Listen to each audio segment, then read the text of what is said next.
to i24 News Sports Daily Magazine with all the latest stories from around the world, and all eyes are of course set on Brazil, with the World Cup just 48 hours away. And just over a month, on July 13th, the World Cup will be handed to the winning captain in one of the most iconic football stadiums in the world, Rio de Janeiro's famous Maracanã. 200 million Brazilians hope to see their captain Thiago Silva on the podium, not only to celebrate Brazil's sixth World Cup success, but also to get rid of the demon the giant country is dealing with for over 6 decades, the defeat in the World Cup final in the same stadium in the 1950 World Cup known as the Maracanazo, where Uruguay stunned Brazil and the entire world, beating the home team to win the trophy. Rio de Janeiro's mythical Maracanã Stadium, a temple of football which every fan dreams of visiting. But here, it's also known as the place where a nation's dream died on the 16th of July 1950. On that day, Brazil lost in the World Cup final to its tiny neighbor Uruguay. The shocking 2-1 loss, called Maracanazo, still looms 64 years later. What happened in Maracana in 1950 was a huge disappointment for all of us Brazilians who hoped to win the World Cup, but suffered the disappointment of seeing Uruguay beat Brazil. With a record 5 titles, Brazil has since reaffirmed its reputation as a football superpower. But for many Brazilians, there's only one way of healing the wound left by the Maracanazo. It's a curse that's been with us for 64 years. So if we win the World Cup in 2014, we'll exorcise this ghost, sending it back to where it belongs, and we'll be able to breathe more easily in Brazil. Uruguayans, on the other hand, are eagerly summoning the spirits of Maracanazo ahead of the 2014 World Cup, for which they struggle to qualify. A recent ad by Puma, Uruguay's kit maker, shows 1950 coming back to haunt Brazilians. And a recent documentary called Maracanã retells the story of Uruguay's greatest football triumph, the country's second and last World Cup win.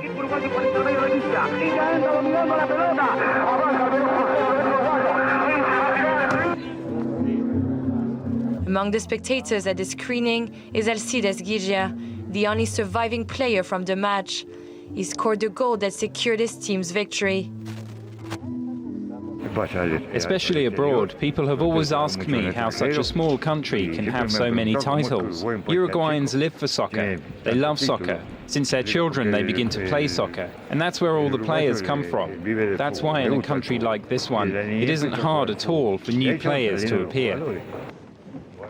For Uruguayans, Maracanazo is an inspiring David and Goliath tale. For Brazilians, it's a timely reminder to never underestimate the opponent. The Maracanã will host 7 matches in the World Cup. Only one more stadium will host this amount of games, the newly renovated Mané Garrincha Stadium in Brasilia.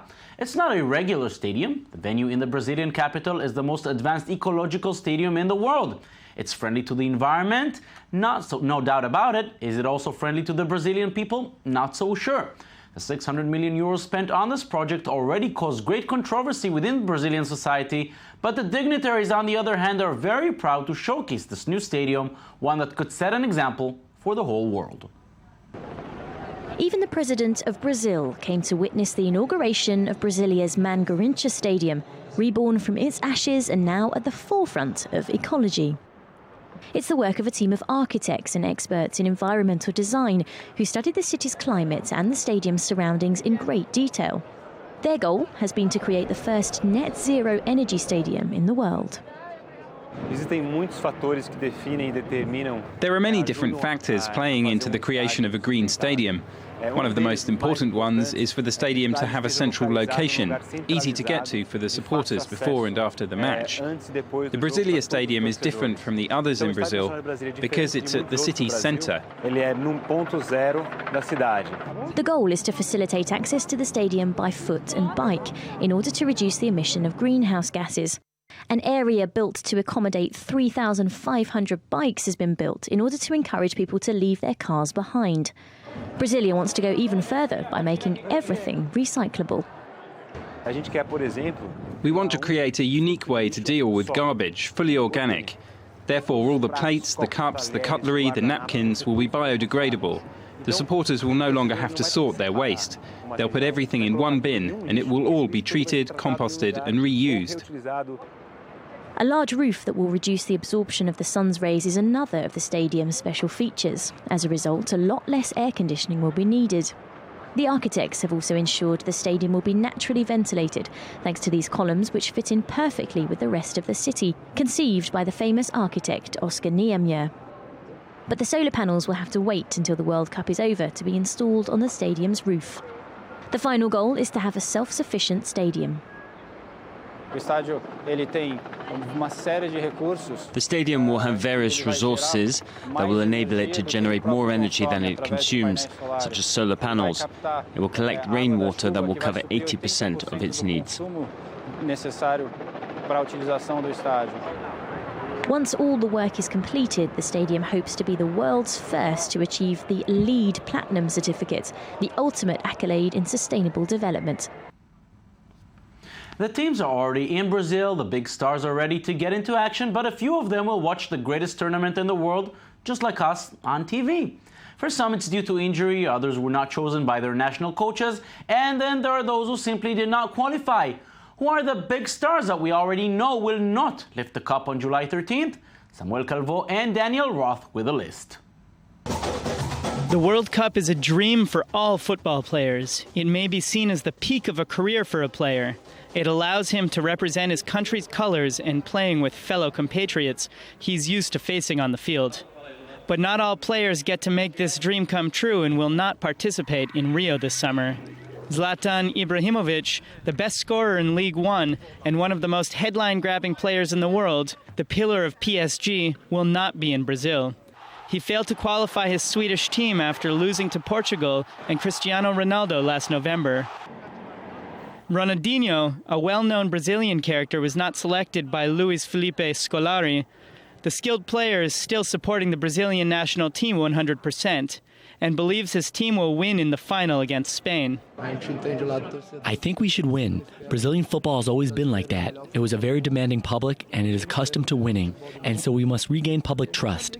And I'm confident that with time to train, the evolution will be even greater and we will regain the trust of fans.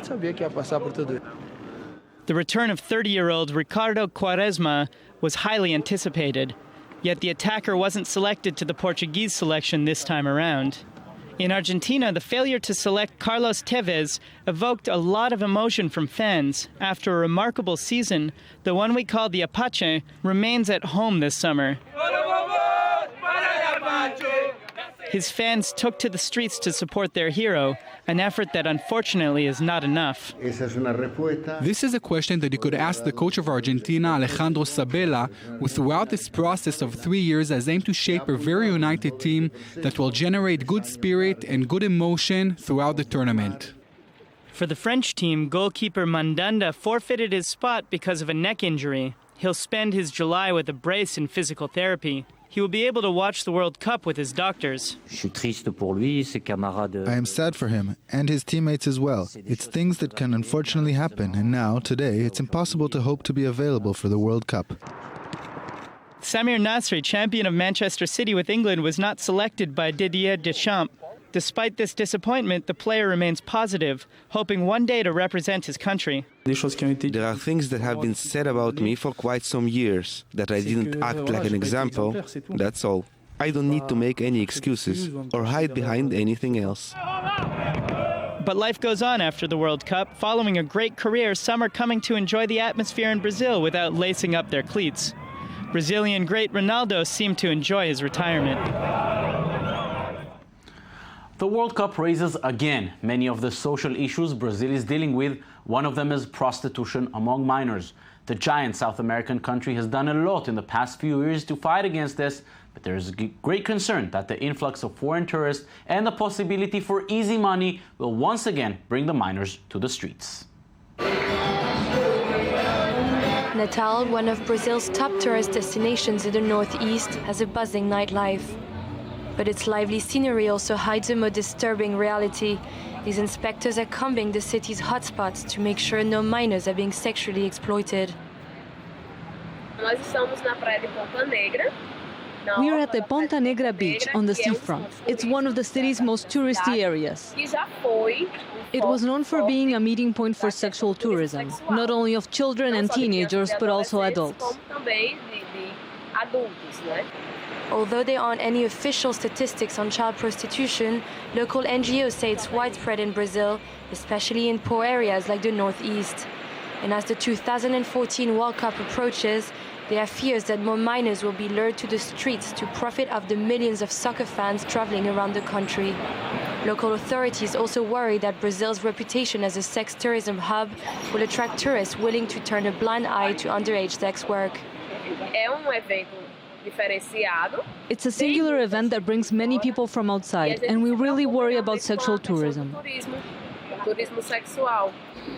In recent years, Brazil has intensified its combat against sexual exploitation. Programs like Vira Vida have helped young prostitutes like 18-year-old Taina turn their lives around. After years on the streets, she's now been trained in the hotel business. We were usually at Ponta Negra Beach, waiting at a meeting point. They would come with their cars, call us, and I would go, always accompanied by a colleague. Ahead of the World Cup, NGOs and authorities are beefing up their efforts with campaigns in the 12 host cities, encouraging people to denounce cases of sexual exploitation during the tournament. We who've lived through this before and learned from it are ready to welcome the World Cup and families. And we're ready to combat any criminal that comes here thinking we'll accept this. Our message to criminals is don't come or you'll regret it. Brazil will hope that the stern message gets through before the tournament begins. But eradicating the problem for good will require time and effort long after the World Cup is over. And of course, the World Cup is all about the money. It wouldn't be a giant global event without the accompanying merchandise, which, as always, will create billions in revenues. Samuel Calvo and Michal Divon look at the brands and accessories of the World Cup. 2 weeks before the kickoff of the World Cup, Adidas launched its largest advertising campaign ever conducted, All In or Nothing. A dramatic and symbolic operation since the brand with 3 stripes destroyed a replica of the famous bust used by the French team in 2010 in South Africa. Is that going to be enough to reach football fans? The official World Cup football is also a story of technological developments not always appreciated. Adidas has been supplying the official World Cup ball for over 40 years. The first time was in Mexico in 1970, when the official ball, nicknamed Telestar, sold 600,000 copies.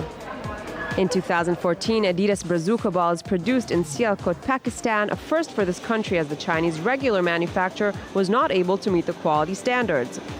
Adidas cannot miss the opportunity as the financial goal is to exceed 2 billion in balls sold in 2014.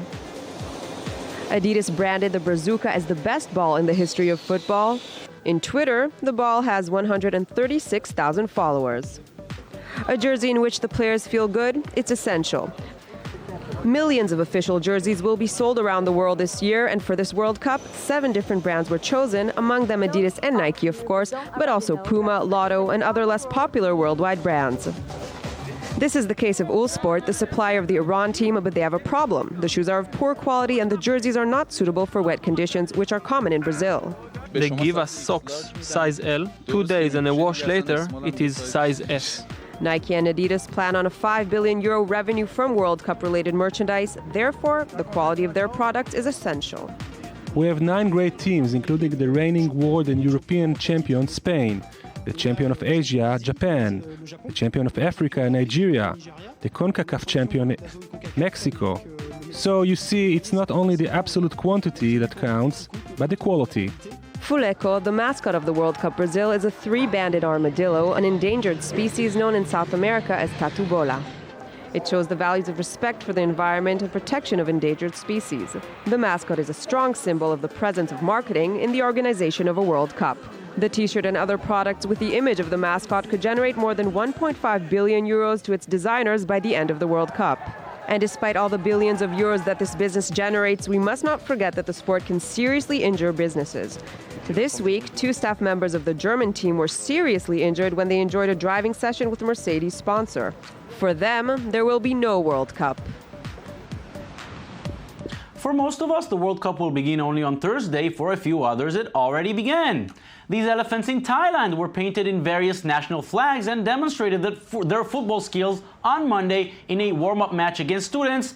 The game ended in a 3-all draw after a student team put up a strong offensive game despite their obvious size disadvantage.